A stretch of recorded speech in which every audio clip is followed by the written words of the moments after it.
ಪ್ರತಿದಿನದ ಹಾಗೆ ಇವತ್ತು ಬಸ್ ಹತ್ತಿದ್ರೆ ನಾನು ಹಿಂದ್ಗಡೆನೆ ನನ್ನ ಫ್ರೆಂಡ್ ಮತ್ತೊಬ್ಳು ಫ್ರೆಂಡ್ ಜೊತೆ ಕೂತಿದ್ಲು.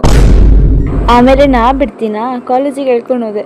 ಆಮೇಲೆ ಅಕ್ಕ ಧಾರಾವಾಹಿ ನೋಡ್ತಾ ನೋಟ್ಸ್ ಕಂಪ್ಲೀಟ್ ಮಾಡ್ತು. ಈ ತರ ಮಲ್ಟಿ ಟಾಸ್ಕಿಂಗ್ ಮಾಡೋ ಫ್ರೆಂಡ್ಸ್ ನಿಮ್ಗಿದ್ರೆ ಕಮೆಂಟ್ ಮಾಡಿ. ಒಳ್ಳೆ ಪ್ರೋಗ್ರಾಮು ಕೇಳ್ರಿ ಅಂತ ಕರ್ಕೊಬಂದು ಕುಳಿಸಿದ್ರೆ ನಮ್ಮ ಪುಟ್ಟಿ ನೋಡಿ ಯಾವ ತರ ಕ್ಯಾಮ್ರಾ ಕಂಡಿದೆ ಪೋಸ್ ಕೊಡೋದು. ಬರೀ ಇಂಥದೆಯಾ? ಪ್ರೋಗ್ರಾಮ್ ಮುಗಿದ್ಮೇಲೆ ಮನೆಗೆ ಬಂದೆ. ಹಾಗೆ ಒಂದು ಆರ್ಡರ್ ಬರೋದಿತ್ತು, ಬಂತು. ಅದನ್ನ ಓಪನ್ ಮಾಡುವ. ಗಿಫ್ಟ್ ಪ್ಯಾಕ್ ಆಗಿರ್ಬೋದು, ಆರ್ಡರ್ ಆಗಿರ್ಬೋದು, ಓಪನ್ ಮಾಡಿದ್ರಲ್ಲಿ ಒಂಥರ ಮಜಾ ಅಲ್ವಾ.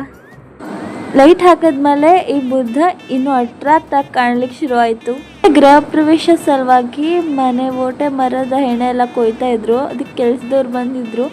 ಹಾಗಾಗಿ ತಿಂಡಿಗೆ ಏನಾದರೂ ತಗೊಂಡು ಬಾ ಅಂತ ಅಮ್ಮ ಅಂಗಡಿ ಕಳಿಸಿದ್ರು. ಹಾಗೆ ಬಂದೆ. ಆಮೇಲೆ ಟೀ ಎಲ್ಲ ಮಾಡಿಕೊಟ್ಟು ಆದಮೇಲೆ ಸಂಜೆ ಅಷ್ಟೊತ್ತರಲ್ಲಿ ನಮ್ಮ ಅಜ್ಜಿ ಮತ್ತು ಅಣ್ಣ ಹೊನ್ನಾವರದಿಂದ ಬಂದರು. ಸುಮಾರು ಐಟಮ್ಸ್ ಎಲ್ಲ ತೊಗೊಂಬಂದಿದ್ರು. ಹಾಗೆ ನಾನು ಸ್ವಲ್ಪ ಹೆಲ್ಪ್ ಮಾಡಿದೆ.